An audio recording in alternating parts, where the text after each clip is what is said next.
बिस्मिल्लाहिर्रहमानिर्रहीम, अस्सलाम वालेकुम। पाकिस्तान मॉर्निंग में आपको खुशामदीद कहेंगे। मैं हूँ इशाल अदनान और मैं हूँ मोहम्मद जुनैद अली। नाज़रीन, फाइनली बजट 2025-26 पेश कर दिया गया है और 17,573 अरब रुपए का ये बजट है। तवक्कुआत बहुत सी थी, लेकिन हर बार की तरह हमें अफसोस ही हुआ और हुकूमत वो तवक्कुआत पर पूरा नहीं उतर सकी है। इस प्रोग्राम में हम ये देखेंगे कि क्या ये आवाम दोस्त बजट है या फिर ये ताजर दोस्त बजट है। आखिर किसके ऊपर ये बोझ पड़ेगा इस बजट के आने के बाद और कितना रिलीफ किस शोबे को मिलने जा रहा है। इस तमाम क्या कोई बच तो नहीं गया हुकूमत की नज़र से, वजीर खजाना की नज़र से, ये हम जानने की कोशिश करेंगे। अच्छा, वैसे इस बार लगता ये है कि जिन्हें जो पहले बचे हुए थे वो भी अब उनकी पकड़ में आ चुके हैं। बिल्कुल, तो इस बार बचने की गुंजाइश कोई नहीं है। खैर, ये एक अच्छी चीज़ है कि सबको टैक्स नेट का हिस्सा होना चाहिए। इस पर तफसील से बात करेंगे, लेकिन उससे पहले नजर डाल लेते हैं आज की टॉप 5 स्टोरीज पर, जिसमें आज सबसे पहले बात होगी अवाम दोस्त या अवाम की कमर तोड़ बजट। विफाकी बजट 2025-26 में अवाम के लिए क्या रिलीफ है और तनख्वाहें बढ़ी हैं या फिर टैक्स। और इसके बाद हम बात करेंगे ई कॉमर्स या ऑनलाइन कारोबार करने वालों को भी टैक्स नेट में लाने का फैसला कर लिया गया है। कितना फैसला किया गया है टैक्स लगाने का, इस पर भी तफसील से होगी बात। और बात करेंगे पंजाब में हीट वेव की। गर्मी की लहर बरकरार है। दर्जा हरारत मामूल से 4 से 7 डिग्री तक ज़्यादा रहने का इम्कान है। गर्मी ने पहले ही कमर तोड़ रखी है, ऊपर से बजट आ गया है तो उसकी शिद्दत मज़ीद ज़्यादा महसूस हो रही है। इस बार देखते हैं कि इस हफ्ते टेम्परेचर कितना ऊपर जाने वाला है। उसके बाद महंगाई के इस दौर में घरेलू बजट कैसे बनाया जाए, माहिरीन से राय लेंगे कि घरेलू बजट को इस महंगाई के अंदर किस तरह से मैनेज किया जा सकता है। तफसील से इस पर भी बात होगी। और फिर बात होगी गरीब की पहुंच से छोटी गाड़ी भी दूर हो गई। कीमतों में इजाफा हो गया है। 850 सीसी तक की छोटी गाड़ी पर 18% सेल्स टैक्स आयद करने का फैसला कर लिया गया है। यानी कि गरीब की कमर तोड़ने की कोई कसर नहीं छोड़ी गई है। हुकूमत की तरफ से दावे वादे बहुत से किए गए। पैकेज तैयार किया गया है इस महंगाई के ऊपर, इस बजट के ऊपर, वो पहले देख लेते हैं। उसके बाद हमारे मेहमान भी हमारे साथ मौजूद होंगे, उनसे जानेंगे कि आखिर ये क्या ताजिर दोस्त बजट है भी या नहीं। क्या नईम मीर साहब हमारे साथ मौजूद हैं, chairman Pakistan Anjuman Tajran. Welcome to show कहेंगे आपको मीर साहब। मीर साहब, आप क्या समझते हैं जो उम्मीदें वाबस्ता थी हुकूमत से वो पूरी होती हुई नजर आ रही है इस बजट के अंदर, पूरी हुई हैं या नहीं हुई हैं, और क्या ये ताजिर दोस्त बजट समझ रहे हैं आप? देखें जी, जो उम्मीदें हैं वो तो पहले अपनी उम्मीदें ठीक करनी चाहिए ना हमें, कि हमारी उम्मीदें हैं क्या। अगर तो हमारी उम्मीदें ये हैं कि जी बजट पेश हुआ है और बुनियादी तनख्वाहें बहुत ज़्यादा बढ़ गई हैं और महंगाई इसलिए कम हो गई है कि हुकूमत ने तमाम टैक्सेस माफ़ कर दिए हैं, उनमें तखफीफ कर दी है, और जो है वो फलाही और अवामी मंसूबे हैं उन पर जो है हुकूमत पैसा निछावर कर रही है, क्योंकि हुकूमत के पास बहुत ज़्यादा वसाइल मौजूद हैं। तो फिर तो ये उम्मीदें हैं तो ये तो बिल्कुल पूरी नहीं हुई, क्योंकि ऐसा है नहीं, ऐसा हरगिज़ नहीं है और हो भी नहीं सकता। ना ये अवाम दोस्त बजट होगा, ना ये ताजर दोस्त बजट होगा। बजट सिर्फ अब पाकिस्तान का जो होगा वो रियासत दोस्त होगा, क्योंकि हमने माजी में इतनी ज़्यादा गलतियाँ की हैं, हमने इतनी कोताहियां की हुई हैं कि अब रियासत को संभाला दिया जाना ही हमारी सबसे पहली और अवलीन तरजीह है। और अगर रियासत की बुनियादें जो है वो मुस्तहकम होंगी तो फिर आहिस्ता आहिस्ता वो तो ठीक है यकीनी तौर पे, लेकिन रियासत भी तो अवाम की मौजूदगी के बायस ही होती है। अवाम ही इन हुक्मरानों को चुनते हैं अवानों में अपने किस्मतों के फैसले करने के लिए। लेकिन मीर साहब, आपको लगता है कि जो हो सकता था वो नहीं कर पाई हुकूमत या वज़ीर ख़ज़ाना ने? आप लोगों को लूप में भी लिया, तजावीज़ ली गई। एटलीस्ट ताजिर बरादरी क्या चाह रही है, क्या एक्सपेक्ट कर रही है, क्या तवक्कुआत है उन्हें इस पर? देखें, बात यह है कि हुकूमत के पास जो है वो गुंजाइश और रूम भी बहुत कम है, क्योंकि जाहिर है IMF सर पे बैठा हुआ है। हमने अपने तमाम मुआशी निज़ाम को जो है वो दुनिया के जो फाइनेंशियल इंस्टीट्यूशंस हैं उनके मरहून मिन्नत किया हुआ है, और हमारी मजबूरी है, किया नहीं हुआ बल्कि हम मजबूर हुए हैं। तो हमारे पास इतनी गुंजाइश, इतना रूम नहीं है कि हम अपनी ख्वाहिशात की तकमील के लिए हुकूमत को दबाव डाल सकें और हम उन्हें ये कह सकें कि आप ये काम करें और ये ना करें, क्योंकि जाहिर है कि कोई भी हुकूमत ये नहीं चाह रही होती कि वो अवामी गैज़ो गज़ब का शिकार हो और कोई सख्त फैसले करे। लेकिन मीर साहब, जहाँ पे ताजिर बरादरी की अपनी बात आती है तो वहाँ पे तो आप लोग एहतजाज भी करते हैं, शिद्दत के साथ सड़कों पे भी आया जाता है और यकीनी तौर पे उसके खिलाफ आवाज़ भी बुलंद की जाती है। तो यकीनी तौर पे ये पूरा बीइंग पाकिस्तानी हम सबका फ़र्ज़ बनता है कि जो हमारा हक है उसके लिए फ़ाइट की जाए, उसके लिए कोशिश तो एटलीस्ट की जाए। हुकूमत के पास तो अपॉर्चुनिटीज़ यकीनी तौर पर कम है, उन्होंने सारे सेक्टर्स को देखना है। ओवरऑल क्या कुछ हो सकता था, मैं ये जानना चाह रहा हूँ। देखें, बात यह है कि मैं तो इस बात का हामी हूं कि टैक्स जो है वो इकट्ठा किया जाना चाहिए, क्योंकि इसके अलावा कोई चारा। टैक्स इकट्ठा आम आदमी से नहीं होना चाहिए, बल्कि उन लोगों से होना चाहिए जो लोग जो है आमदन कमाते हैं, और जो आमदन कमाता है उसको किसी किस्म की रायत नहीं मिलनी चाहिए, और उससे उसके हिस्से का वाजिबुल अदा टैक्स जो है वो हर तरीके से वसूल किया जाना चाहिए। तो अगर ये काम नहीं किया जाएगा तो रियासत पाकिस्तान चल नहीं सकती, क्योंकि हमारा जो जीडीपी रेशो है। मीर साहब बिल्कुल सही कह रहे हैं आप, और आपकी बातों से ये लगता है कि इस बार आप मुत्तफिक हैं हुकूमत के लाए हुए बजट से। आप काफ़ी बेहतरी महसूस कर रहे हैं कि जिस तरह हुकूमत जितना कर सकती थी, जितना रिलीफ जिस सेक्टर को दे सकती थी, हुकूमत ने उतना रिलीफ दिया है। क्योंकि इस वक्त आप भी ये कह रहे हैं कि पाकिस्तान को, मुल्क को और खड़ा करना ही हमारी अवलीन तरजीह होनी चाहिए। आप मुत्तफिक हैं। बाकी जिन सेक्टर्स पर आप समझते हैं कि टैक्स की भरमार की गई है वो भी ठीक है, आप समझते हैं? क्योंकि हम देख रहे हैं कि गाड़ियां जो हैं वो महंगी हुई हैं, मजीद उनके ऊपर टैक्स की भरमार की गई है। बताया जा रहा है कि टैक्स जो है वो उसके ऊपर भी, पेट्रोलियम लेवी के ऊपर भी कीमत में भी बढ़ाया जाएगा, फिर सोलर के ऊपर भी बढ़ाया जाएगा, क्योंकि सोलर 18% उसके ऊपर 18% टैक्स बढ़ाया जा रहा है। तो क्या समझते हैं कि जिन सेक्टर्स को बढ़ाया गया वो ठीक है? देखिए, मैंने अपनी बात में जो आपको कन्वे करने की कोशिश की वो ये था कि टैक्स के दो अकसाम हैं। एक प्रोग्रेसिव टैक्सेशन होती है, एक रेग्रेसिव टैक्सेशन होती है। तो रेग्रेसिव टैक्सेशन वो होती है जो हर खास व आम पे लगा दिया जाता है टैक्स।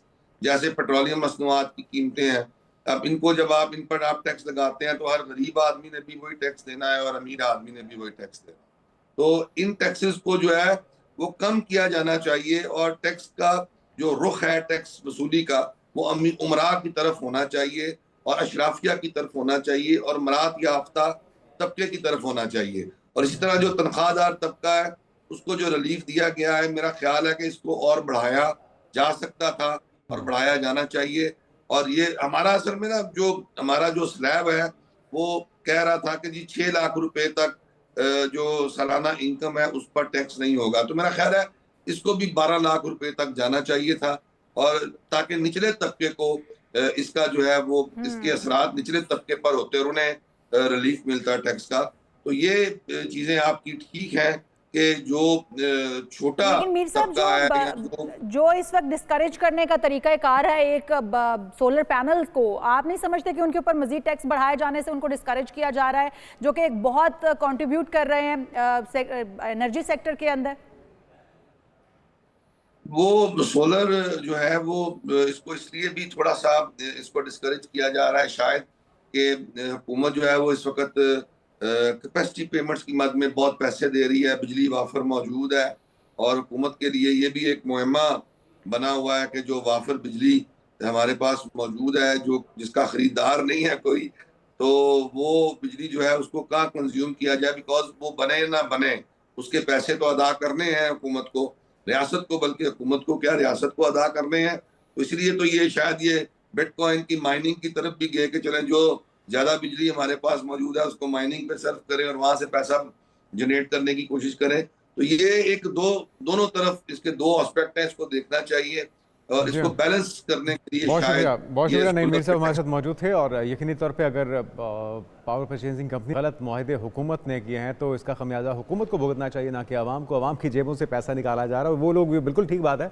कि जो कंट्रीब्यूट कर रहे हैं आपके पावर सेक्टर के अंदर, एनर्जी सेक्टर के अंदर, उन्हें इनिशिएटिव देने की बजाय, उन्हें इंसेंटिव्स देने की बजाय आप उनसे टैक्स बटोर रहे हैं, उनके ऊपर मजीद पाबंदियाँ लगा रहे हैं। बिल्कुल जी, हम आगे बढ़ते हैं और बात करेंगे कि अब टैक्स के अंदर जो ई-कॉमर्स को भी निशाना बनाया गया है, किस हद तक उनके ऊपर टैक्स आयद किया जा रहा है, इस पर बात होगी। ब्रेक के बाद आप कहीं मत जाएगा, स्टे विद अस।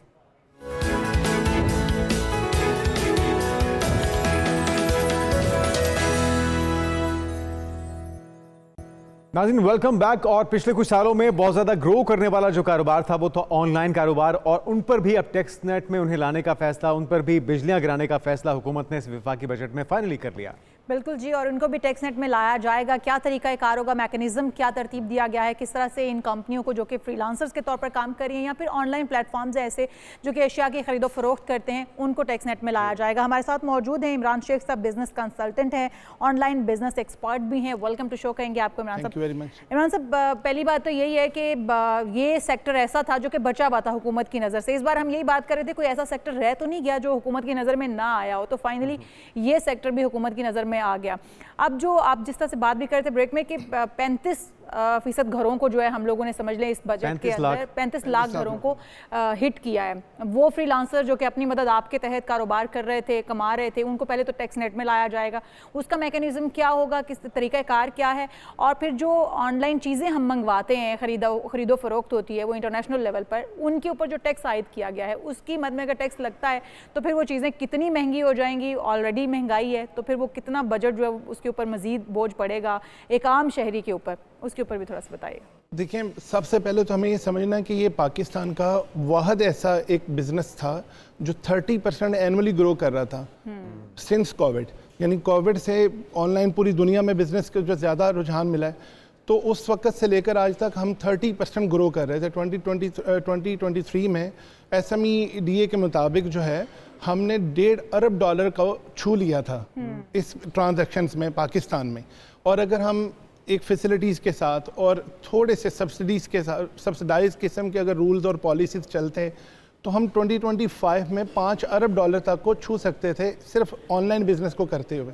जैसा कि आपने अभी कहा है कि 3.5 मिलियन जो लोगों का रोज़गार है वो इसके साथ चल रहा है। ख़ास तौर पे इसमें बहुत बड़ा पोर्शन ख़वातीन का है जो होम मेड बिजनेसेस में है, जैसे वो घर से फूड को लेकर चल रही हैं या कॉस्मेटिक्स को या ज्वेलरी को लेकर चल रही हैं। और ये वो लोग हैं जो रजिस्टर्ड भी नहीं हैं, जो इनमें से 7 से 8 लाख लोग रजिस्टर्ड भी हैं। अच्छा, रजिस्टर्ड ठीक है, 7-8 लाख लोग रजिस्टर्ड भी हैं। लेकिन इससे सबसे बड़ा इम्पैक्ट ये आएगा, देखें जो चीज़ आप 100 रुपीज़ में बाय कर रही थी आपको सुबह से ही वो 118 रुपए में मिलने वाली है, क्योंकि 18% टैक्स जब लग जाएगा। अच्छा, मैकेनिज्म क्या होगा शेख साहब, इसको रेगुलेट किस तरह से किया जाएगा, उस टेकनेट का हिस्सा किस तरह से बनाया जाएगा, और अगर कोई इसको रेगुलराइज नहीं करता अपने आप को तो क्या फिर उसका कारोबार बंद हो जाएगा? ऑब्वियसली देखें, जब अगर जिस तरह एक ये आप इसको इसी तरह कंसीडर करें जिस तरह एक नॉर्मल बिजनेसमैन चल रहा है, अगर वो टैक्स नेट के अंदर नहीं आता, रजिस्टर नहीं कराता, FBR उसके ऊपर जो जो इक़दाम करती वही इधर होने वाले हैं। और रजिस्ट्रेशन बहुत महंगा या बहुत परेशान कौन जो है वो कंपनियों से उठाएंगे डाटा, कहाँ से उठाएंगे? ये देखें, सबसे पहले तो आपने अपना वेब से आपका डाटा उनके पास आ जाएगा फौरी तौर पर, क्योंकि आपने जो चीज़ भी ऑनलाइन बेचनी है उसके लिए आपको इंटरनेट का इस्तेमाल करना है, आपको अपना चैनल बनाना है, आपको टिकटॉक पे आना है। तो जब सारी चीज़ों पे आप आएंगे तो ऑब्वियसली डाटा तो उनके पास फौरी तौर पे आ जाएगा। लेकिन इसका इम्पैक्ट जो आने वाला है वो 5 कैटेगरीज पे आने वाला है। सबसे पहले जो है इंपोर्टर इसमें हिट होगा जो बाहर से सामान मंगवा रहा था। फिर एंड यूज़र जो है उसकी बाइंग कैपेसिटी से चीज़ें बाहर चले जाएंगी, जहाँ पे देखें कि असल में बजट उस वक्त आया है जब पाकिस्तान में शदीद महंगाई, इंतहाई मईशत जो है वो रुकी हुई, और IMF के मुतालबात इंतहाई जो सख्त हैं उसके ज़ेर असर हैं इस वक्त हम। और उस वक्त ये बजट आया और उसमें हमने उस बिज़नेस को पकड़ा है जो कि 30% ग्रो कर रहा था। अब इस बिज़नेस को आप जैसे ही $5 अरब, $6 अरब के ऊपर जब USD के ऊपर ये जाता, फिर आप इसको आहिस्ता आहिस्ता 4%, 6%, 8% के टैक्स नेट में लाते लाते आप इसे 18% तक लेके ग्रेजुअली लेके जाते हैं। ग्रेजुअली लेके 18% पे लाया जाना डेफिनेटली ये बहुत बड़ा लॉस उसमें जाएगा, लॉस में जाएगा। और जो अवाम ऑलरेडी कर रहे हैं इसके ऊपर कारोबार, वो तो फिर या तो आधे से ज़्यादा लोगों के ठप हो जाएंगे, जो क्योंकि ख़रीदार रहेगा ही नहीं तो वो कारोबार नहीं चल सकता। अगर हम बात करें कि नॉन फाइलर और फाइलर्स की के टैक्स नेट में आने वाले जो लोग हैं पाकिस्तान के अंदर, क्या कोई ऐसे इंसेंटिव्स दिए जा रहे हैं उन लोगों को कि वो उनको इनकरेज किया जा सके और लाया जा सके कि आप रजिस्टर हों एटलीस्ट, क्योंकि बाहर के मुल्कों इनकम इंसेंटिव्स बहुत ज़्यादा हैं रजिस्टर्ड जो कारोबार हैं उनके लिए, उनको बहुत ज़्यादा फ़ायदे भी उससे हासिल होते हैं, जिसकी वजह से वो शौक से जाके रजिस्टर होते हैं। क्या यहाँ पर भी ऐसी कोई पॉलिसीज़ हैं? नहीं, अभी तो हमें देखने में ऐसी कोई, देखें सब्सिडाइज करना किसी भी बिजनेस को, जब वो इस लेवल पे पहुंच जाए कि वो खुद भी अपने ओपेक्स निकाल रहा हो, अपने ऑपरेशनल कॉस्ट कवर कर रहा हो, प्रॉफिट भी ले रहा हो और इकोनॉमी का भी हिस्सा बन रहा हो। इस वक्त ये वाला जो बिजनेस ऑनलाइन है ये 2% कंट्रीब्यूट कर रहा है कंपेरेटिवली टू अदर तरक्की याफ्ता ममालिक के साथ। अगर आप कंपेयर करेंगे तो ये रेशो कम है, लेकिन ग्रोथ की रेशो हमारी उनसे भी ज़्यादा, तो हम 30% ग्रो कर रहे हैं हर साल। तो जब ये टैक्स नेट का हिस्सा बनेंगे, 35 लाख अफराद नहीं है, ये 35 लाख ख़ानदान है जो डायरेक्टली हिट हुए हैं। और सबसे बड़ा उनके लिए प्रॉब्लम होगा जिन घर में फीमेल काम कर रहे थे, जो कि जिनमें मेल नहीं थे बहुत ज़्यादा, या उनके पास सही नहीं वाली फैसिलिटीज़, वो सबसे ज़्यादा हिट होने वाले हैं। जहाँ तक इसको टैक्स नेट आने का तरीका है, वो it's really simple. You can just get, आप अपना ऑनलाइन फॉर्म्स भी आप कर सकते हैं डाउनलोड, और उससे भी आप FBR में रजिस्टर्ड हो सकते हैं। बट आपको अपना पूरा ब्रांड रजिस्टर्ड कराने के लिए you need to go to some kind of a lawyer. आपको लॉयर के पास जाना है, फ़ी पे करनी है, फिर प्रोसेस करके आप। इमरान साहब, बीइंग अ पाकिस्तानी, आप नहीं समझते कि एक सेक्टर जो इतना ग्रो कर रहा है उसको टैक्स नेट में लाना चाहिए था? सबको टैक्स की मद में कंट्रीब्यूट तो करना चाहिए पाकिस्तान की मैशत को सहारा देने के लिए। तो आप नहीं समझते कि जो सेक्टर जिसमें इतना कैपेसिटी भी मौजूद है और इतना जो ऑलरेडी हम देख रहे हैं कि फ्लरिश कर रहा है, उसको भी टैक्स नेट में लाना चाहिए था? एक्चुअली हम ना जिस बिज़नेस में हम बूम कर रहे हैं, वो उस बिज़नेस की 90% प्रोडक्ट हम पाकिस्तान में बनाते नहीं हैं। हमें इंपोर्ट करना पड़ता है सारा सामान। जब आप देखें, इसमें इंपोर्टर भी परेशान होगा, इसमें बायर भी, इसमें सेलर भी, इसमें स्टॉकिस्ट भी, और सबसे बड़ा इकोनॉमी में हिट आएगा। आपने एक ऐसा बैरियर लगाया है 18% का। मैं आई am not in the favour of that कि हमें टैक्स नेट में नहीं लाना चाहिए। I am in the favour कि आप इसको स्लो एंड ग्रेजुअली आप इसको जरूर लेके आते हैं। एकदम से 18%, एकदम से आपने जो 18% इस पे लगाया, ये आपकी बात 100% ठीक है। अच्छा, यूजुअली क्या प्रैक्टिस हो रही है ग्रोइंग इकोनॉमीज़ के अंदर? हमारे आस पड़ोस में अगर इंडिया की और चाइना की बात कर लेते हैं, वहाँ पे भी इतना ही टैक्स है ऑनलाइन बिजनेसेस के ऊपर, या वहाँ पे सपोर्ट किया जाता है, वहाँ पे पहले ग्रो करने का मौका दिया जाता है? देखिए, उनका ओवरऑल तो एक हुजम बहुत बड़ा है, पहली बात। और उनको उतना टैक्स नेट में जो है सेलर मिल जाता है कि उनके लिए आसानी से आगे बढ़ना बेहतर हो जाता है। कुछ लोग जो टैक्स नेट के क्यू में लगे होते हैं, वो आहिस्ता आहिस्ता उसमें इन होते रहते हैं। बट ये कि हमारा टैक्स नेट जो रिफाइन है वो इंडिया से ज़्यादा है, यानी परसेंटेज में अकॉर्डिंग टू द पॉपुलेशन हम उनसे ज़्यादा हैं। हाउएवर जो तरक्की याफ्ता ममालिक हैं जितने भी, वो पहले सब्सिडाइज करते हैं, किसी को भी अपनी फाउंडेशन बनाने का मौका देते हैं, उनको खड़े अपने पाँव पे खड़े होने का मौका देते हैं। जैसे अभी हम इन शेकी मूड है, अभी तो हम सिर्फ 2% कंट्रीब्यूट कर रहे हैं टोटल रिटेल नेटवर्क का पाकिस्तान का। अभी तो हम पूरी इकोनॉमी में इसको हम लेके जा, जिस तरह दूसरे ममालिक में ये 29% तक रीच हो चुका है, हम तो अभी सिर्फ 2% पे हैं। तो इसको कोई 10% तक आने दें। तो गवर्नमेंट ने आप लोगों को लूप में लिया ई कॉमर्स को कि क्या होना चाहिए, किस तरह की इस्लाहात लाई जा सकती हैं, किस तरह से टैक्स नेट में लाया जा सकता है? क्योंकि जो अभी इनिशियल स्टेज पर, जिस तरह आप भी कह रहे हैं कि उनको ग्रो करने का मौका दिया जाए, खड़ा होने का अपने पैरों पर मौका दिया जाए, उसके बाद उनको टैक्स नेट में लाया जाता, क्या आप लोगों से कोई सजेशंस ली गई हों?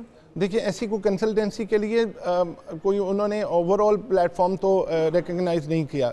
Seems like from last couple of months ऐसा कोई प्लेटफॉर्म मेरी नज़र में से नहीं गुजरा। अच्छा, अगर हम इसको कैटेगराइज करें तो वैसे तो बेशुमार आइटम्स हैं, सैकड़ों की तादाद में होंगे। क्या कुछ जो मेन जो कॉमन यूज़ में आता है, जिस तरह मोबाइल फ़ोन्स भी इसमें आ जाते हैं, वो भी तो इम्पोर्ट ही होते हैं। इसी तरह से मेकअप आइटम्स हैं, इसी तरह से जो स्पेयर पार्ट्स हैं, या जो मुख्तलिफ़ चीज़ों के लिए रॉ मटेरियल आता है, वो सब कुछ ही इम्पोर्ट होता है लगभग। तो कितना फ़र्क पड़ने जा रहा है और कितना ये हमारी बोझ पे, हमारी जेब पे बोझ पड़ने जा रहा है इस टैक्स के इजाफे के बाद? सबसे बड़ी कैटेगरी जो हिट होनी वो बिजनेस टू एंड यूज़र है, B2E वाली। ठीक है। जिसने यानी जस्ट लाइक एग्जांपल के एक शख्स बाजार गया, उसने कुछ प्रोडक्ट्स खरीदे और लाकर अपना सैंपल्स के तौर पर रखे, उसके पास सरमाया नहीं है, लेकिन वो सैंपल्स बाय कर लिए उसने और उसको ऑनलाइन उसने तशहीर कर दिया कि ये चीज़ें मेरे पास हैं। जैसे ऑर्डर मैंने बाजार से बाय किया और उनको भेज दिया। अब ये सबसे पहले ये हिट होने वाला है, क्योंकि एंड यूज़र की कैपेसिटी कम हो जाएगी। जब ऑलरेडी हम बहुत ज़्यादा इन्फ्लेशन को देख रहे हैं, तो जब ये 18% इम्पैक्ट होगा, उसका सरमाया बढ़ जाएगा। छोटे बिजनेसमैन को ज़्यादा इफेक्ट करने जा रहा है। SMEs तो पूरी तरह से डिस्टर्ब होने वाले हैं इसकी वजह से। SMEs के ही मुताबिक ना उनके पास वेयर हाउसेज हैं, ना उनके पास इतना सरमाया है, ना उनके पास और होम मेड बिजनेस कस्टमर है। और जो होम मेड बिजनेसेस हैं आप उनका बारे में सोचें जो घर फूड बनाते हैं, उनको भी अपना अब एक फीमेल रजिस्टर्ड कराने चाहिए। हमें एक तरीक़ेकार वज़ा करना चाहिए जिसमें ऑनलाइन वो रजिस्टर्ड हो जाए। हमें एक ट्रेनिंग, एक मोटिवेशन, एक स्प्रेड करनी चाहिए कि जैसे आपने अभी कहा था, किसी न किसी प्रमोशन के साथ कि आप अगर अभी टैक्स नेट में आते हैं तो पहले साल आपको ये फ़ायदा होगा, दूसरे साल ये फ़ायदा होगा, फिर तीसरे साल आप उसको नॉर्मल यूज़र पे तौर पे ले तो लें। दिए जाए ताकि इनकरेज किया जाए उन लोगों को टैक्स नेट में लाया तो जाए। ये तो पहले टैक्स नेट से भगाने वाली बात है कि आप वो बिजनेस बंद करेंगे और घरों में बैठ जाएंगे, जो कि थोड़ा बहुत अभी रनिंग में आना भी नहीं शुरू हुए उन लोगों को। अच्छा, मेकअप की बात हो रही थी कि मेकअप प्रोडक्ट्स और जितनी इंपोर्टेड प्रोडक्ट्स हैं उन सब के ऊपर टैक्स लगने जा रहा है। ऑलरेडी कितना टैक्स उसके ऊपर पे किया जा रहा था, जो लोग बाहर से इंपोर्ट करके फिर आगे उनको बेच रहे थे, और अभी जो टैक्स लगाया जा रहा है उसके बाद कितना इजाफा हो जाएगा उन कीमतों के अंदर जो बाहर से हम मंगवाते हैं। वो मेकअप की मद में भी है, कॉस्मेटिक्स से अलावा स्ट्रेट वे जो भी आइटम आप ऑनलाइन से मंगवाते हैं, वो फूड आइटम है, वो आपका क्लोथ है, वो जूते हैं, वो आपका होम अप्लायंस है, या आपकी कॉस्मेटिक इंडस्ट्री है, स्ट्रेट फॉरवर्ड अगर if you are buying anything with 100 rupees yesterday और just right after the implementation you have to buy it with 118 रुपये में 18% तो स्ट्रेट वे उसने उसमें ऐड करना ही करना है। और जब उसमें वो ओपेक्स इसका ऐड करेगा, देखिए उसने जब टैक्स कराना है तो उसके ज़हन में थोड़ा फियर भी आता है कि मैंने जाना है, सबमिशन करानी है, चीज़ें करानी है, तो 3% ओपेक्स जो और चैनल्स उसने यूज़ करना है, जो ट्रांसपोर्टेशन उसने करनी है, जो पेट्रोल की प्राइसेस उसमें बढ़ेंगी, जो ट्रांसपोर्टेशन की प्राइसेस उसमें पड़ेंगी, तो वो ऐड होके वो 118 नहीं, वो मेरे ख्याल में 180 में पहुंच जाएगा। वो आप इसको डबल ही करें, उसने अपना मार्जिन भी रखना है, अपना मार्जिन भी रखना है, और ऑब्वियसली आप इसको डबल ही करें। जब कोई चीज़ 10% बढ़ती है ना गवर्नमेंट की तरफ से, तो बाहर मार्केट का ट्रेंड होता है कि उसको 20% आप कंसीडर कर लें, तो वो 20% इंक्रीज कर जाता है। तो इसको 18 को नहीं आप समझिए, इसको आप 35-40% ही कंसीडर करें। बहुत शुक्रिया इमरान शेख साहब हमारे साथ मौजूद थे। नाज़रीन, और यकीनी तौर पे टैक्स ज़रूरी है, सबको टैक्स नेट के अंदर लाना भी ज़रूरी है, लेकिन जब इतनी टैक्सेस की भरमार होती है तो फिर अनफॉर्चुनेटली जो स्मगलिंग या जो इलीगल वेज हैं लोग उसके ऑप्शंस को देखना शुरू कर देते हैं। तो इसको डिस्करेज करने के लिए आवाम को ईज़ ऑफ डूइंग बिजनेस के लिए भी मौके फराहम करने चाहिए। बिल्कुल जी। यहाँ पर हम एक ब्रेक शामिल करेंगे, आप कहीं मत जाएगा। जब ब्रेक से वापस आएंगे दीगर आम इशूज़ होंगे जिनके ऊपर बात होगी। गर्मी की लहर जो है वो बड़ी शदीद होगी, इसके ऊपर भी प्रोग्राम में बात होगी, लेकिन ब्रेक के बाद स्टे विद अस।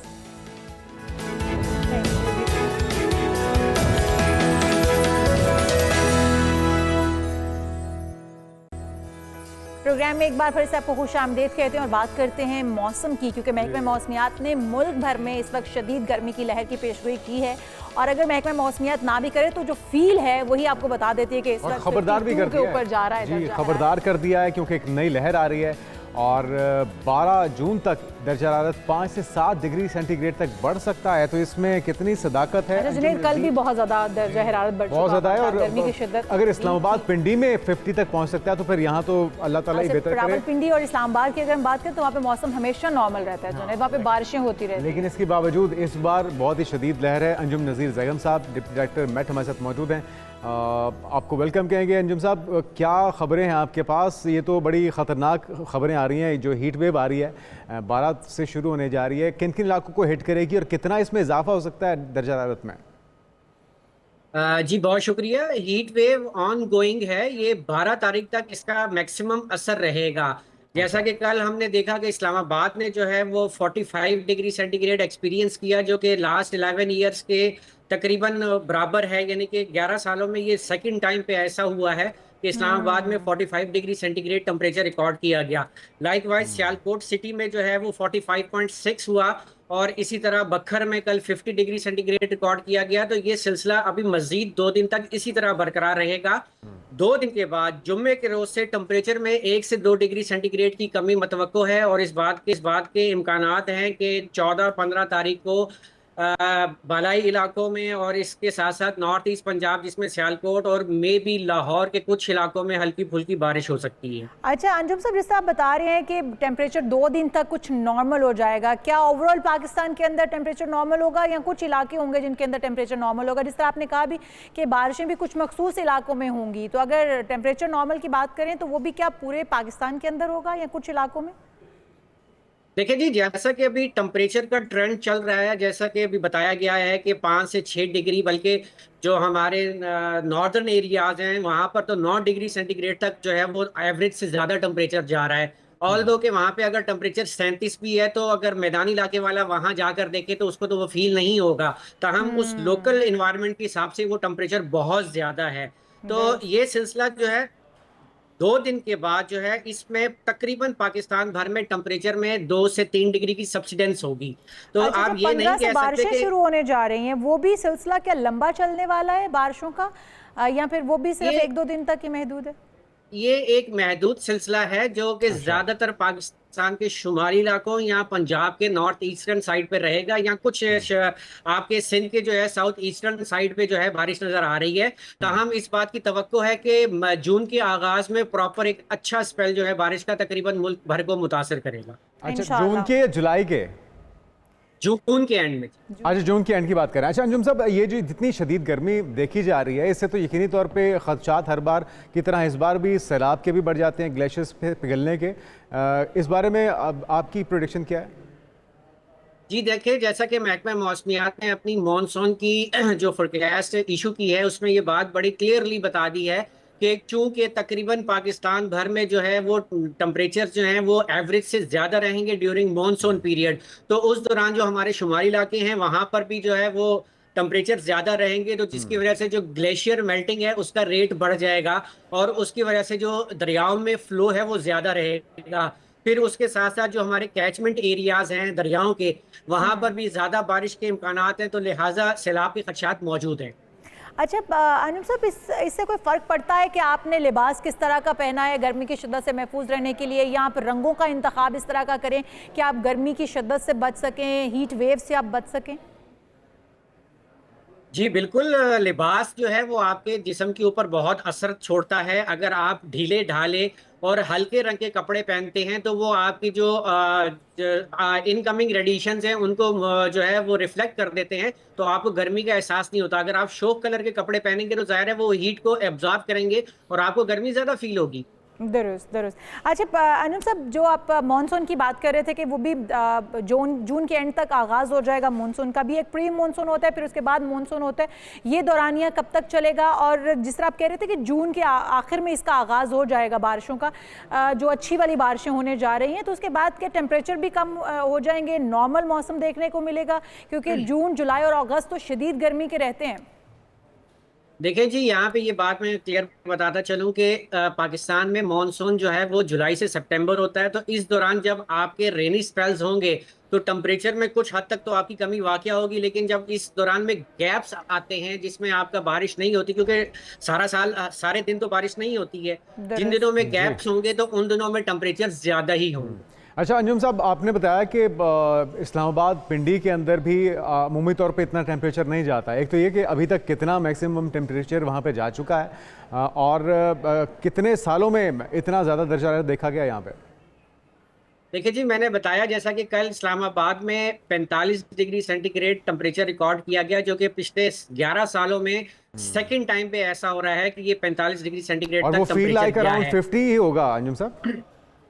इस डिपेंड ऑन ह्यूमिडिटी के, ह्यूमिडिटी ज्यादा होती है तो फील्स लाइक जाहिर सी बात है कि 2 से 4 डिग्री ज्यादा हो जाता है। अच्छा अंजुम साहब, गर्मी की इस शदीद लहर से ज़राअत भी मुतासर होने के खदशात हैं, तो क्या इसके लिए जो हमारे किसान भाई हैं उनके लिए तजावीज़ हैं कि वो जल्द से जल्द काश्तकारी उनकी है, जो गंदम उन्होंने लगानी है वो लगा लें, या पानी को किस तरह से वो उस तरह यूटिलाइज़ कर सकते हैं कि जो हमारी ज़राअत है वो उससे मुतासर कम से कम हो? देखिए जी, जाहिर सी बात है, जब गर्मी इम्पैक्ट देती है और सूरज की शुआएं डायरेक्ट ज़मीन पर अपनी शिद्दत से पड़ती हैं, तो जो वो सॉइल मॉइस्चर जो होता है, जो ज़मीन के अंदर की नमी है उसको भी जज्ब करती है, उसको भी यानी कि कम करती है। तो इसके लिए ज़रूरी है कि पानी का इस्तेमाल प्रॉपर तरीके से किया जाए और अपनी बुवाई को मौसम की सख्ती को देखते हुए रखी जाए कि कौन सा मौसम उनके लिए सूटेबल होगा जब वो बुवाई कर सके, और पानी का इस्तेमाल उनको जो है बहुत देखभाल कर सोच समझ कर करना होगा, क्योंकि पानी की वैसे ही अभी शॉर्टेज है और कोशिश ये करनी चाहिए कि जो जदीद एहतियात बरतनी होगी। बहुत शुक्रिया अंजुम नज़ीर ज़ैगम साहब हमारे साथ मौजूद। गर्मी की जो लहर है ये जारी है, इससे बचने के लिए जो आप कर सकते हैं करें, गैर ज़रूरी सफ़र से इज्तनाब बरतिए और ख़ुद को महफूज रखिए ताकि आप इस हीट वेव से ढीले ढाले कपड़े पहनिए, हल्के रंगों के कपड़े पहनिए ताकि आप गर्मी की शिद्दत से महफूज रह सकें। यहाँ पर एक ब्रेक शामिल करते हैं और आप कहीं मत जाइएगा, दीगर अहम इशू भी बाकी हैं। Stay with us.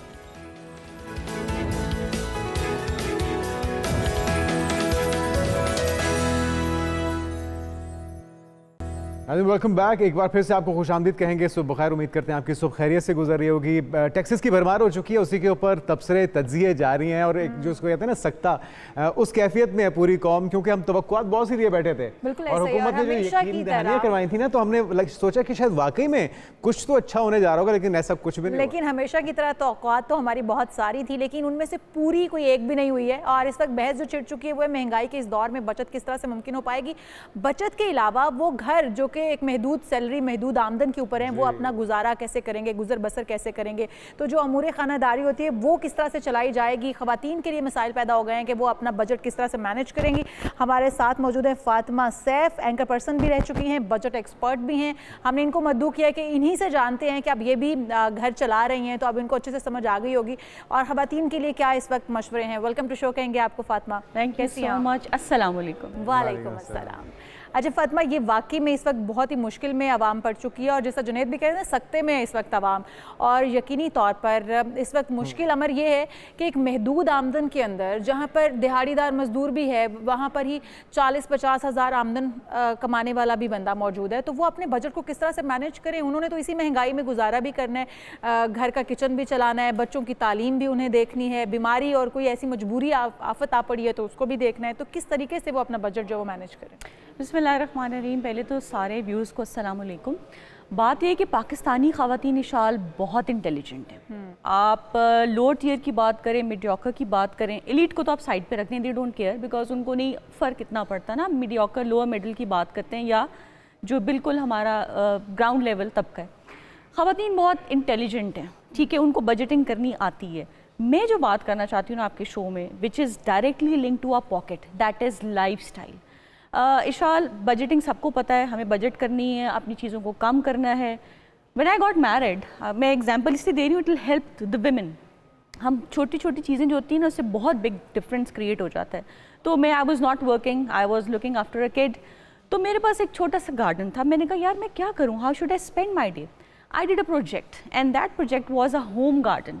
अच्छा, आई स्टार्टेड, अल्हम्दुलिल्लाह आई एम सेटल्ड, लेकिन मैंने कहा यार चलो जो टमाटर हम बाज़ार से लेके आते हैं, जो प्याज हम लेके आते हैं, जो सैलेड लेके आते हैं, जो रोज़मर्रा की हांडी में चीज़ें इस्तेमाल होती हैं, why should I not grow there. यार आप बिलीव करें, I am not a gardener but I started it. और मैंने फिर कैलकुलेशंस की शाल, उससे इतना फ़र्क पड़ता है आपकी ग्रोसरी पे जो रोज़ाना आप ख़रीदते हैं कि आपकी अल्हम्दुलिल्लाह बहुत ज़बरदस्त idea. And I started you know distributing that.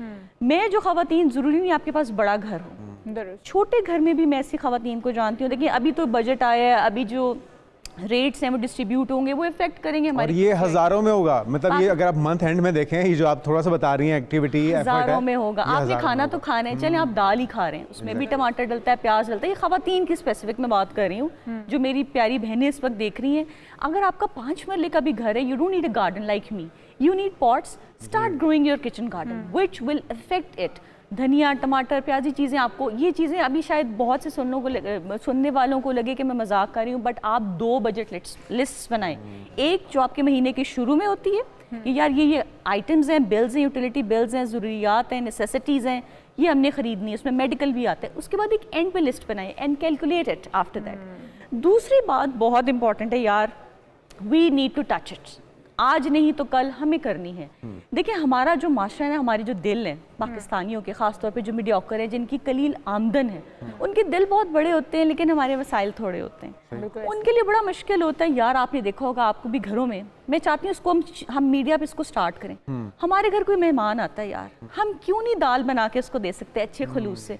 हमारा क्यों होता है कि जब हमने अगर मेहमान को इम्प्रेस करना है तो दस्तरखान सजा हो। I love to cook and मेरा भी दिल चाहता है, लेकिन मैंने इस चीज़ को सोचा यार कि I sit on media and I should be the example. आने वाले को भी हम तो बना के दे दें, लेकिन वो नाराज हो जाए, वो कल को, इसको हमने चेंज करना है। जो आने वाला है उसको भी समझना चाहिए यार, महंगाई का दौर है, कमाने वाला एक है, खाने वाले बेशुमार होते हैं घर में।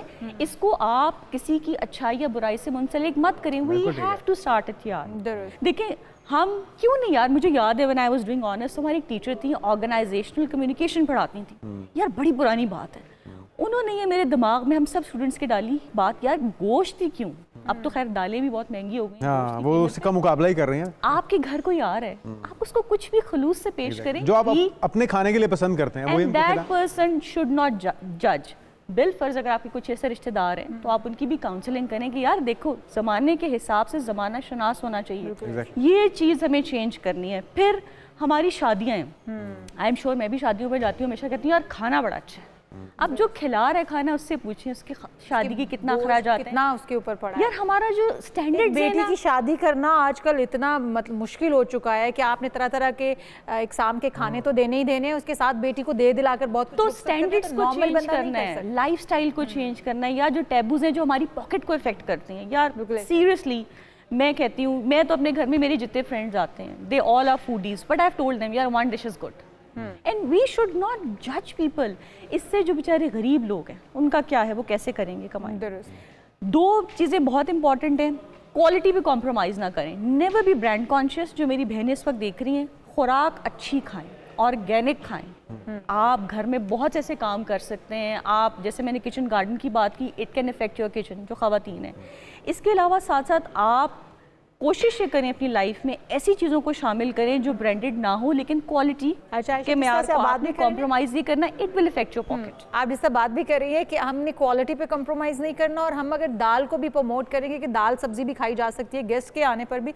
अगर आप बाहर चले जाएं तो आप इतना महंगा लैंड्रन सूप पीते हैं, हाँ। आप क्यों पीते हैं? आपको दालों का सूप उस वक्त अच्छा लग रहा होता है, आप महंगे दामों पीते हैं, लेकिन अब घर के अंदर आप गेस्ट को उस तरह से तवाज़ो नहीं कर सकते। तो ये हमने स्टैंडर्ड सेट कर लिए खुद ही, विच इज़ रॉन्ग। ये देखिए ख़त्म होना आज ही तो हो जाएगा। और ये बच्चों को भी हम जो खिलाने पिलाने पे ये पिज्ज़ा, बर्गर, नगेट्स और ये जो लंच बॉक्स के अंदर हमने फ्रीज़र अपने भरे हुए होते हैं, तो मेरे ख्याल में माओ को थोड़ी सी एफर्ट करने की ज़रूरत है कि वो खुद कुछ बना लें।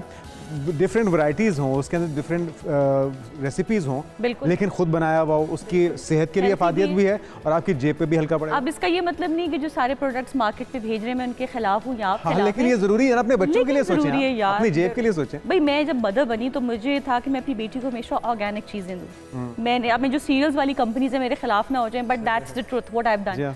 मैंने बहुत ऑनलाइन चीज़ें देखी, मैंने खुद उसके लिए घर में सीरियल्स बनाए, because I wanted to save money, but at the same time मैं चाहती थी कि मेरी बेटी को हेल्दी चीज़ें मिलें। नगेट्स की बात की, मेरे जो नेफ्यूज़ हैं मैंने उनको पहले देखा होता जी, वो एक स्पेसिफिक ब्रांड के नगेट्स खाते थे। अब यार बिलीव मी, वो डिब्बा एक इतना महंगा पड़ता है, वो यूं खत्म होता है। और उसके इंग्रेडिएंट्स में क्या कुछ है हम तो नहीं जानते कि उसमें चिकन नहीं होगा, उसके अलावा सब कुछ ही होगा। तो इशाल फिर मैंने कहा यार आई एम अ वेरी मतलब ऐसी मदर हूँ, मैं कहती हूँ मेरी बेटी के जो टाइम है ना, इसको बेस्ट फूड मिले। और फिर वो फातिमा सैफ जो स्क्रीन पे काम करती थी, वो किचन में गई, उसने नगेट्स भी बनाए, उसने होममेड सीरियल्स भी बनाए। I used to put an effort. मैं आपको बड़ी मज़े की बात बताती हूँ, आई वाज इन कराची, तो हमारे बड़े सीनियर जर्नलिस्ट हैं, वो हमारे घर आए डॉन न्यूज़ में। अच्छा, मैंने पिज़्ज़ा भी खुद घर में बेक किया हुआ है, मैंने चीज़ें भी। तो my husband was sitting next to Mujahid Barelvi sahab, कहते हैं Fatima I don't believe you have cooked this pizza, baked your pizza yourself. मैंने कहा yes. No I can not think एक लड़की जो स्क्रीन पे बैठती है उससे, मैंने कहा दिस वो इतनी सुगड़ हो सकती है। बिकॉज पहले मैं शादी, I am very Frank in telling, पहले मैं जो मेरा हस्बैंड 1 महीने में कमाता था वो 1 घंटे में मैं कमा लेती, but I have to settle myself। और ये अवेयरनेस देनी चाहिए आपको। हमें मेरे ख्याल में विशाल खुद भी बहुत सुगड़ है इस मामले में, बहुत अच्छी कुकिंग के शौक रखती हैं। मुझे लगता है कि खवातीन जो अच्छी कुकिंग करना जानती हैं वो अपने घर में सब कुछ बना लेती हैं, और उन्हें अपने बच्चों का, अपने शौहर का या अपनी फैमिली को खुद खिलाने का एक शौक भी होता है। तो जो बाहर के प्रोडक्ट्स हैं उनसे बेहतर तो वो घर में खुद कुकिंग करके दे। अब पेट्रोल की कीमतों में देखिए, हम बजट देख रहे हैं, इजाफा हुआ है। It will affect each and everything you name, transport, हमारे घर की सारी। इस बार तो यूट्यूबर्स को नहीं छोड़ा उन्होंने, वो भी नरगे में आने लगे हैं। बिल्कुल आने लगे, लेकिन देखिए प्लीज़ यूट्यूबर्स अगर सुन रहे हैं, देख रहे हैं, तो मेरी उनसे गुजारिश है, I don't want to criticise, कि अपने कंटेंट में लाइफस्टाइल को चेंज करें, बिल्कुल ना करें। बिकॉज अगर हम शो पॉम्प दिखाएंगे तो बेचारे जो गरीब लोग हैं यार, हमारे यूट्यूबर्स ने हमारी जो यूथ है उसको सबसे ज़्यादा खराब करने में अपना किरदार अदा किया। आप अच्छी चीज़ें भी कर रहे हैं, दिखा रहे हैं, फैमिली सिस्टम दिखाते हैं, बिल्कुल ऐसे वो फैमिली सिस्टम या वो लाइफस्टाइल हमारे यहाँ एग्जिस्ट नहीं करता है। मैं ये कहना चाहती हूँ कि हमारे जो बच्चे सीख रहे हैं ना, छोटे से छोटा बच्चा है, वो सीख रहा है कि हस्बैंड वाइफ क्या कर रहे हैं आपस में, किस तरह की कन्वर्सेशन है उनकी, उन्होंने सुबह उठते ही किस तरह से ज़िंदगी के तरीक़ाकार क्या है, क्या करना है, ये रोल मॉडल बना रहे हैं बच्चे। एग्जैक्टली। और इशारा आप देखें जो घर में मियाँ बीवी के तनाव की अक्सर वजूहात हैं, I think so you are married, तो वो बजट के ऊपर ही होता है, यार इस महीने बिल बहुत ज़्यादा आ गया, यार इस महीने ये बहुत मसला है, फिर उसका अफेक्ट होता है कि खुदा ना खास्ता कोई हेल्थ इशू आ जाए, आप उसको नहीं केटर कर सकते, मांगना एक और प्रॉब्लम है किसी से, ठीक है। तो इसलिए बेहतर है कि पहले मियाँ बीवी बिल के बैठे। और दूसरी बात बहुत इंपॉर्टेंट, अब जो ज़माना आ गया है ना, अगर आप अनपढ़ भी हैं, ख़वातीन की बात करें तो you can work at home, you have to support your husband. इस पर कोई टैबू नहीं है यार कि you are bringing grocery to your home. इस चीज़ से निकल आएँ कि जी मेरे हस्बैंड का ही काम है कि उसने कमा के लाना है, वाई? अगर आप कर सकते हैं, मौजूदा दौर में इन्फ्लेशन रेट इतना ज़्यादा है, बच्चों की तालीम, पार्टिसिपेट। एक अच्छी एजुकेशन देने के लिए, एक अच्छा लाइफस्टाइल देने के लिए, अपने बच्चों को एक हेल्थी लाइफस्टाइल देने के लिए खवातीन को भी मैदान में उतरना पड़ेगा। और बिल्कुल। अपने शौहरों के शाना बशाना। और ये नहीं है कहते कि आप अनपढ़ हैं। मेरी ड्राइवर है, उसकी मिसेस जो है she is not well read, वो बच्चों को ऑनलाइन कुरान पढ़ाती है and she is earning. So that's an example. मतलब कोई आर नहीं है, you just need to put an effort. कुछ भी कर सकते हैं यार, स्टिचिंग शुरू कर दें, आप होम कुक फूड स्टार्ट कर दें, it can help you maintain a good. अच्छा, ऐसे मर्दों के लिए क्या मशवरा है जो उनकी ख़वातीन या उनकी लाइफ पार्टनर जब कमाना शुरू करती हैं तो वो थोड़े से इनसिक्योर हो जाते हैं, उनको लगता है कि वो उनके ऊपर हावी होने की कोशिश कर रही हैं, तो दोनों के लिए मशवरा क्या है ऐसी this situation? Is a very good point. अक्सर लोग, हमारा माशरा ऐसा है, तरबियत ऐसी है, let's not get in that debate, लेकिन हल की तरफ आना चाहिए। विशाल, हल ये कि देखिए आपका लाइफ पार्टनर है, उसको समझें कि वो आपके लिए कमा रही है। औरत को भी मगरूर नहीं होना चाहिए, ताली दोनों हाथों से बचती है। I know so many women, वो कहती हैं उनकी बॉडी लैंग्वेज चेंज हो जाती है। ऑन दी अदर हैंड, अगर आपकी बीवी अच्छी है, नेक बीवी एक बड़ी कहते हैं ब्लेसिंग है लाइफ में, आपको सपोर्ट करिए तो उसके लिए उसको उसके व्हील्स बने, ना कि कहीं यार ये तो ये है। No, it goes hand in hand. मतलब I work, if I am working I have to support my husband. मैंने जहन में भी नहीं सोचना यार I am earning more than him, मेरी बॉडी लैंग्वेज डिपिक्ट करेगी यार, and it will affect your. हमारे सामने, मैं आपका शो का टाइम थोड़ा है, बट मैं अगर अपनी लाइफ में देखूँ, मैं हमेशा शोज़ में अपनी एग्जाम्पल देती हूँ बजाय कि मैं दूसरों की नसीहत करूँ। आई थिंक ऑफ हज़रत खदीजा एंड हज़रत मोहम्मद मुस्तफ़ा सल्लल्लाहु अलैहि वसल्लम। कितनी बड़ी बिजनेस वुमेन थी, उनकी बॉडी लैंग्वेज, उन्होंने सारा कारोबार अपने हस्बैंड को दे दिया। और अगर आप पे कोई ट्रस्ट करता है मर्द हजरात के लिए, तो प्लीज़ उस ट्रस्ट को शेट ना ब्रेक बिल्कुल ना सही, करें, खूबसूरत बिल्कुल। और ये बहुत ही खूबसूरत रिश्ता होता है, और मिलकर अगर आप चलते हैं, जिस तरह आपने एग्जांपल ही बहुत बड़ी दे दी है, तो यकीनी तौर पर आपका रिश्ता बहुत खूबसूरत भी हो और जाता है, grow भी जिंदगी बड़ी करते हैं। सहल हो जाती है। बिल्कुल। और इशाल, लेट्स से दिस, जिंदगी में एक जैसे हालात नहीं रहते। Sometimes you are very rich, जी, sometimes you are mediocre, and sometimes Allah आपको ज़्यादा टेस्ट में डाल देता है। बिल्कुल ऐसे। ऐसी सिचुएशन में जो औरत है ना, उसका किरदार बहुत इम्पोर्टेंट। बिल्कुल सही, बिल्कुल सही। यू हैव टू, अगर आप बहुत हाई मेंटेन सोसाइटी से आ रही हैं तो अपने स्टैंडर्ड्स को नीचे लाना है। वो बच्चियाँ जो मिडियोकर घराने से हैं, मैं ऐसी बच्चियों की काउंसलिंग करती हूँ। वो जब मुझे कहती हैं यार ईद के दिन तो we wanted to go to a very hi fi society, now what happens, she wants to go to hi fi society. होता ये, माँ बाप इतने अमीर नहीं होते, वो बच्ची कंपटीशन में आती है, वो ऐसे कपड़े खरीदती है, घर में आती है, माएँ लड़ती हैं, अल्टीमेटली सारे घर का माहौल ख़राब होता है और वो मैक्रो लेवल पे घर को तबाह करता है। बिल्कुल ऐसे। इट इज़ अफेक्टिंग यार, आई एम टेलिंग यू। मैंने स्टार्ट में बात की थी, आपके टॉपिक पे मैं रिसर्च करके आई थी। We need to change our lifestyle, stop judging people by their clothes, by how they look, live, by their cars.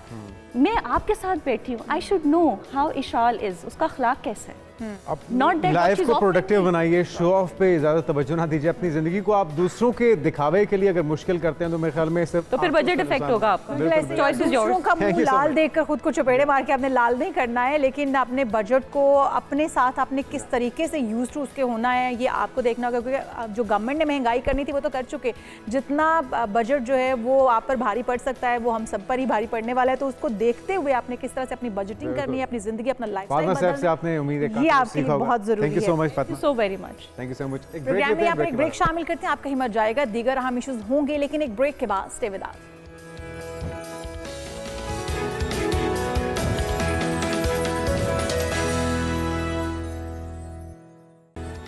Programme में आपको एक बार फिर से खुशामदीद कहते हैं। सूरत हाल इस बजट के बाद ये है कि अब सोचना पड़ेगा कि क्या हंसने और रोने पर भी टैक्स लगेगा।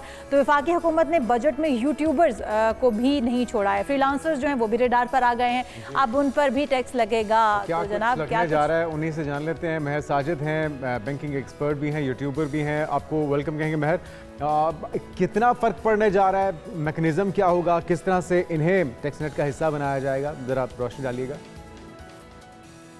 जी, मुझे तो लगता है कि गवर्नमेंट ने आईटी सेक्टर और फ्रीलांसिंग सेक्टर शायद पाकिस्तान से ख़त्म करने का फैसला कर लिया है। लास्ट ईयर में दुबई यूएई गवर्नमेंट ने एक वीज़ा इशू किया था, इसको हम फ्रीलांसर वीज़ा कहते हैं, और उस पर 64,000 लोगों ने उस वीज़ा पे अप्लाई करके पाकिस्तान से अपना बिजनेस बाहर मूव किया है। ये बात समझने की हमें ज़रूरत है कि ये जो लोग फ्रीलांसर्स हैं ये बेसिकली सिंगल पर्सन नहीं हैं, ये वो एजेंसीज़ हैं ऑनलाइन जो कि बाहर सर्विसेज दे रही हैं, और इनके साथ एक छोटी एजेंसी के अंदर 5 या 10 लोगों का रोज़गार जुड़ा हुआ होता है। जब आसपास के कंट्रीज़ आपको ये फैसिलिटी देंगे कि वहाँ पे टैक्सेशन नहीं है, तो डेफिनेटली 7-8 लाख रुपए से 15 लाख रुपए में आप वहाँ पे अपनी कंपनी खोल सकते हैं, और अपनी कंपनी खोल के आप अपना सब कुछ वहाँ पे बैंक अकाउंट्स वगैरह शिफ्ट कर सकते हैं। पैसे तो आपको बाहर से आने हैं, तो it's very easy to handle there, और इंटरनेशनल ट्रांजैक्शन भी वहाँ से इजी होती हैं। अब गवर्नमेंट ने जो 3.5% टैक्स लगाया है यूट्यूबर्स पे या ऑनलाइन जो फ्रीलांसर्स की इनकम है, ये 3.5% नहीं है। Let me correct this. ये क्योंकि जो लोग ये डेली बेसिस पे हम ये काम कर रहे होते हैं, हमें पता होता है हम अगर सर्विसेज ले रहे होते हैं बाहर से, तो हम बाहर के प्लेटफॉर्म्स को पैसे पे भी कर रहे होते हैं। मिसाल के तौर पे कोई बंदा अगर डिजिटल मार्केटिंग की सर्विसेज दे रहा है, जिसने फेसबुक के एड्स चलाने हैं या गूगल एड्स चलाने हैं, तो उसने पाकिस्तान के बैंक सिस्टम के थ्रू उनको पे भी करना है। जब हम पे बैक करते हैं उनके ऊपर, तो उसके ऊपर 5 से 10% विद होल्डिंग टैक्स कटता है डायरेक्टली हमारे अकाउंट्स। तो हमें ऐड कंपैरेटिवली 5 से 10% यहाँ महंगे पड़ते हैं। और एक और बड़ी लैकिंग जो गवर्नमेंट की साइड से है, वो ये है कि आपके बैंकिंग के अंदर चार्जेस रेगुलेटेड नहीं है।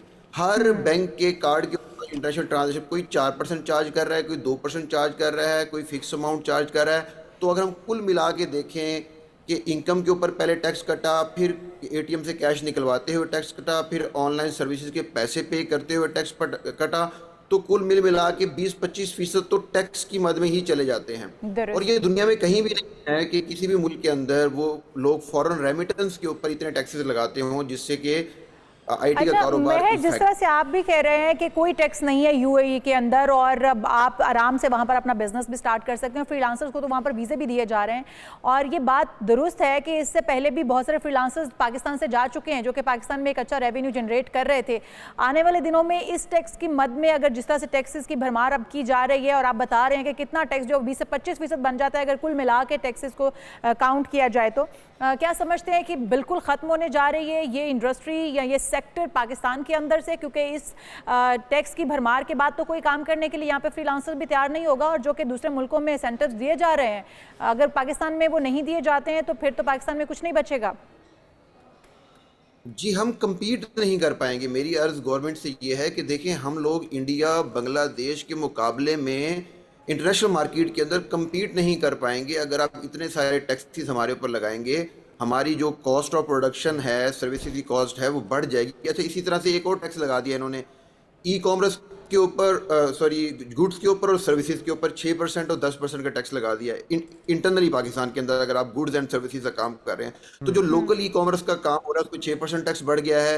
जो अदर सर्विसेज, जो इंटरनल आईटी सर्विसेज है, उसके ऊपर 10% का टैक्स बढ़ गया। और इन्होंने उससे बढ़कर सोने पे सुहागा क्या किया है कि जो आपके पेमेंट प्रोसेसर्स हैं, जैसे सादा पे है, पे फास्ट है, इस तरह की जो कंपनीज हैं जो कि पेमेंट्स की सर्विसेज दे रही हैं, उनको विद होल्डिंग एजेंट बना दिया है। यानी कि वो पैसे काटेंगे ट्रांजैक्शंस के ऊपर और फिर गवर्नमेंट को जमा करवाएंगे। तो जिस तरह सैलरीज के ऊपर ये पहले टैक्स काट लेते हैं और फिर बाद में गवर्नमेंट को जमा करवाती हैं, तो ये हम कंपैरेटिवली कम्पीट नहीं कर पाएंगे इंटरनेशनल मार्केट में। कम्पीट नहीं कर पाएंगे। बहुत शुक्रिया, मेहर साजिद हमारे साथ मौजूद थे। और जिस तरह से बाकी सारे सेक्टर्स जो हैं वो अपने अपने तहफ़्फ़ुज़ात कर रहे हैं, जो यूट्यूबर्स हैं वो भी यकीनी तौर पे परेशान हैं और वो अपने फ्यूचर को लेके अब सवालिया निशान उनके सामने दिखाई दे रहा है कि वो उनका फ्यूचर क्या होगा। और एक ही मेरे ख्याल में वाइड शोभा बच जाता है वो प्रॉपर्टी का, रियल एस्टेट का, जिसके बारे में कहा जा रहा है कि शायद उनको रिलीफ मिला है। अच्छा, रियल एस्टेट के अंदर भी कितनी बेहतरी आई है, कितना रिलीफ दिया जा रहा है इस सेक्टर को भी, वो भी जान लेते हैं हम। क्योंकि ये कहा जा रहा है कि सस्ते कर्जे दिए जाएंगे घरों की खरीदारी या उनकी तामीर के लिए। फिर बजट में कम आमदन तबका जो है उनको घरों की खरीदारी पर,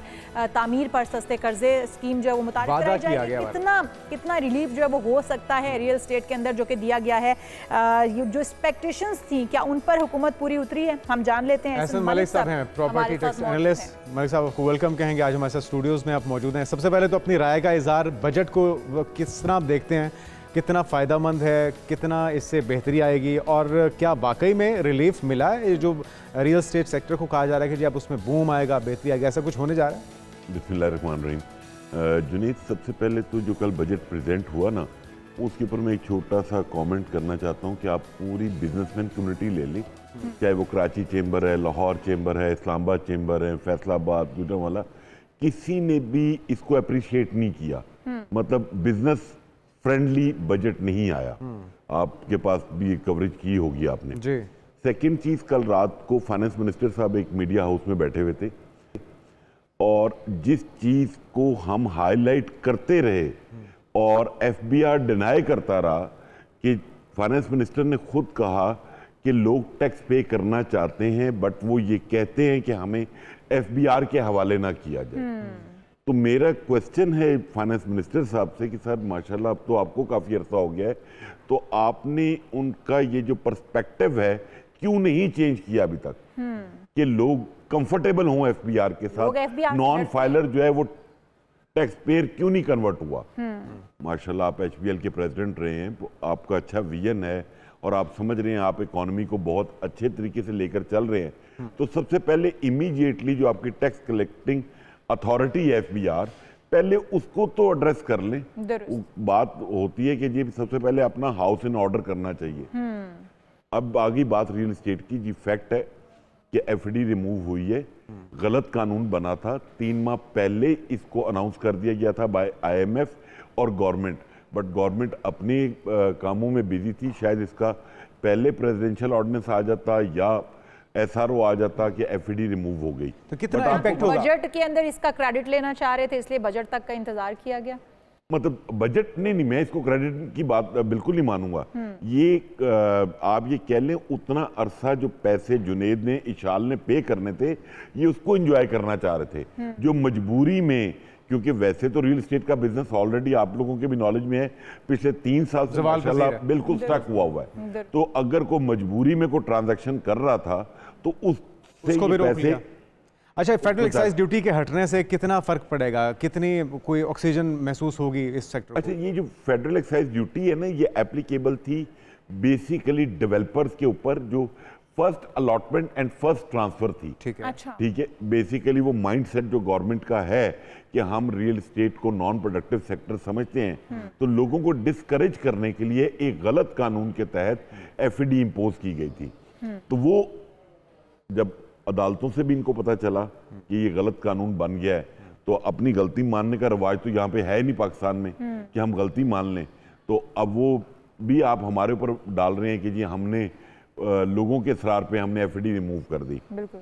जो इसमें सबसे बड़ी तकलीफदेह बात है जो मुझे समझ नहीं आई थी कि आपने नॉन फाइलर को जैसे भी ट्रीट करना है वो आपको बेहतर पता है, आप इस तरह उसकी सर्जरी करना चाह रहे हैं कि वो कोई चीज़ बाय ना करे। गुड इनफ, हम पहले भी टीवी पे कहते रहे हैं अगर एहसन या जुनेद नॉन फाइलर हैं तो वो उनके लिए पाकिस्तान में ऐसे ऐसे आइटम्स अवेलेबल हैं कि वो वहाँ पे बिजनेस करेंगे, वो डॉलर बाय करेगा, वो गोल्ड बाय करेगा। आपने कौन सा इकोनॉमी को डॉक्यूमेंटेड कर दिया है कि आप चीज़ों को रोक लेंगे।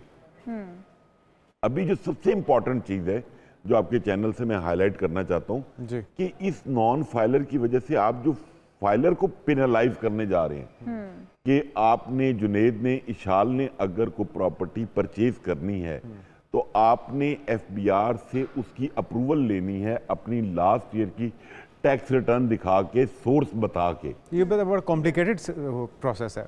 ये ऑलरेडी ये प्रैक्टिस में हम ओवरसीज पाकिस्तानी जो नॉन रेजिडेंट पाकिस्तानी हैं वो लोग बेचारे इसमें ख्वार हो गए, ओवरसीज पाकिस्तानी के उनको भी आपने एक ऐसे मैकेनिज्म में उलझा दिया है कि आप ईमेल करें, कमिश्नर 24 घंटे में रिप्लाई करेगा। वो एक हफ्ता जो कमिश्नर है जिसको ईमेल जाती है वो ईमेल चेक ही नहीं करता है। तो फिर बाकी जो आपको पता है पाकिस्तान का जो नेटवर्किंग का मैकेनिज्म है, ये चेयरमैन एफबीआर साहब को उनके सामने बताया। अब उम्मीद तो ये थी कि इस बार जो रियल एस्टेट है वो उसके अंदर काफ़ी बेहतरी आएगी और टेक मिलेगी, जो बायर है उसकी भी कुव्वत खरीद बढ़ेगी, सेल्स वालों को भी थोड़ा रिलीफ मिलेगा ओवरऑल, क्योंकि इससे बहुत सारी इंडस्ट्री जुड़ी होती है रियल एस्टेट के साथ, तो उनको थोड़ा सा रिलीफ मिलेगा। नहीं मिलेगा?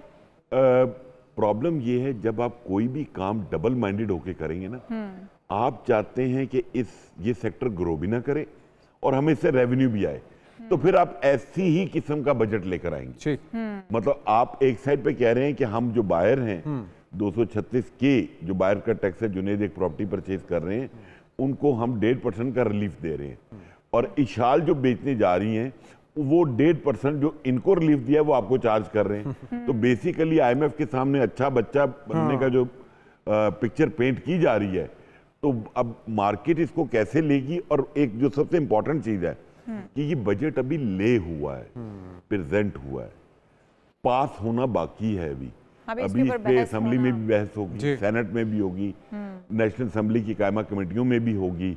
तो वहां पे चीजें, और जितना ये इन्होंने कल प्रेजेंट किया है इससे दुगना भी बाकी है बिल्कुल ऐसे। जो ये क्लॉजेज में आएंगी, चीजें एडिशन होंगी। कॉम्प्लिकेशन खत्म होते नहीं, उसमें मजीद इजाफा होता हुआ देख रहे हैं। बहुत शुक्रिया हसन मलिक साहब, हमारे साथ वक्त की कमी थी, लेकिन उम्मीद करते हैं कि ये जो बहस मुबाहिसा अभी होना है, कुछ बेहतर तजावीज़ भी हुकूमत के पास सामने आए और आने वाले दिनों में इस सेक्टर के जिसके साथ सैकड़ों सनतें वाबस्ता हैं, इसकी बेहतरी के लिए, इसकी ग्रो के लिए इक़दाम किए जाएँ और जो क्योंकि आसानी है वो पाकिस्तान की इकोनॉमी के अंदर बहुत बड़ा किरदार जो है वो रियल एस्टेट का है। अगर इसके अंदर बेहतरी नहीं लाई जाएगी तो फिर यकीनी तौर पर पाकिस्तान की इकोनॉमी के अंदर एक बहुत बड़ा हिस्सा जो है वो आप मिस कर देंगे। और अवाम एक और चीज़ भी बहुत शिद्दत के साथ जानना चाहती है कि गाड़ियाँ कितनी महंगी या कितनी सस्ती होने जा रही हैं। इस पर डिटेल में बात करते हैं एक ब्रेक के बाद आपको बताएंगे कि गाड़ियाँ कितनी महंगी होने जा रही हैं और कितनी सस्ती, लेकिन एक ब्रेक के बाद स्टे विद अस।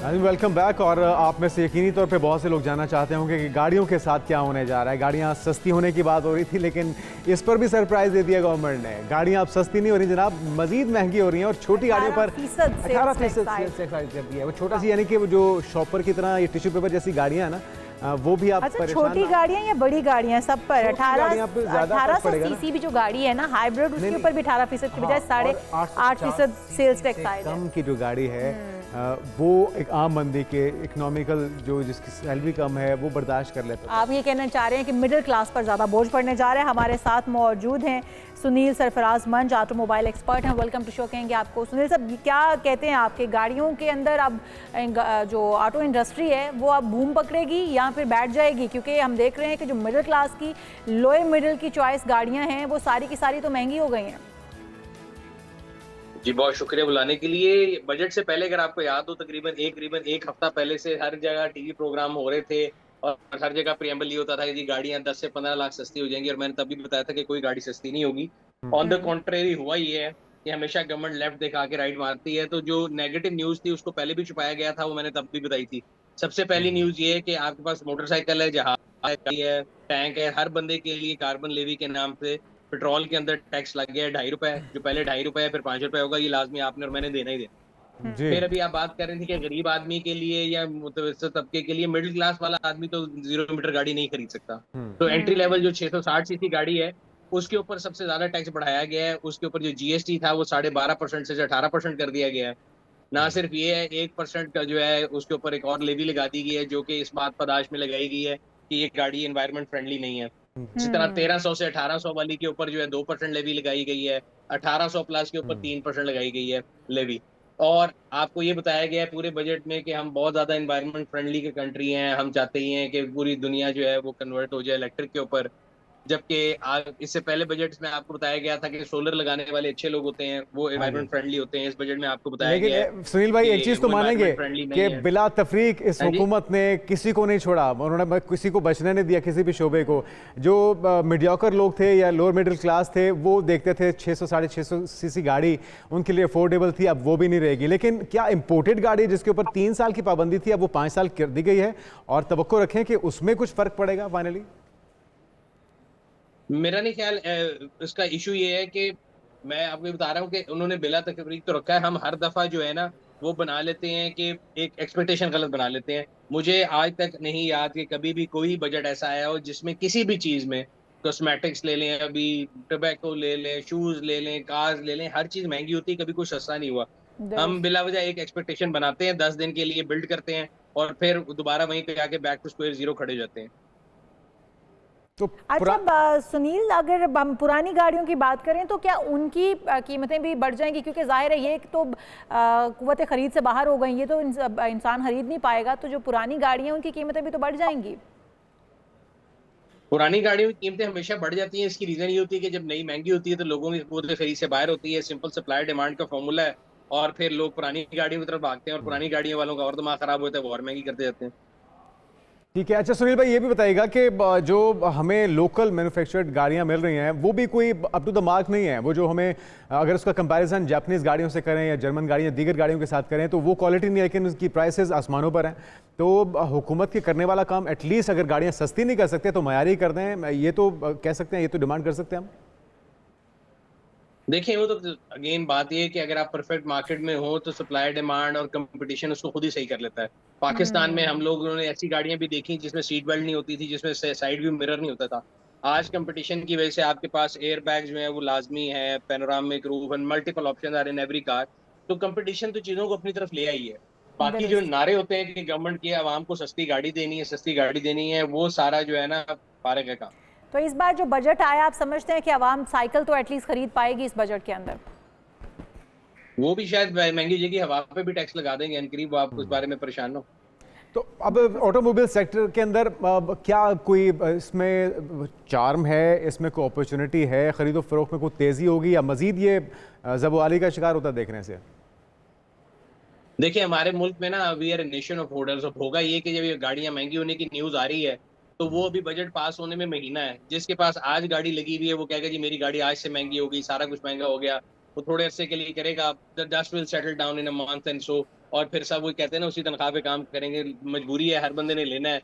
अब गवर्नमेंट ने भी यही देखा है कि जो एंट्री लेवल गाड़ी है 660 सीसी, उसकी प्राइस तकरीबन 2.25 लाख बढ़ जाएगी। बट लोगों के पास क्या ऑप्शन है? अगर आपको धूप में, गर्मी में, बारिश में नहीं करना अपनी फैमिली के साथ 2 व्हीलर पर और 3 व्हीलर नहीं जाना, तो 4 व्हीलर की पहली ऑप्शन जो है वो 660 सीसी गाड़ी है। उसकी प्राइस वो 2 लाख बढ़ा भी देंगे तो आप कुछ ना कुछ बेच के वो बंदोबस्त करके आएंगे।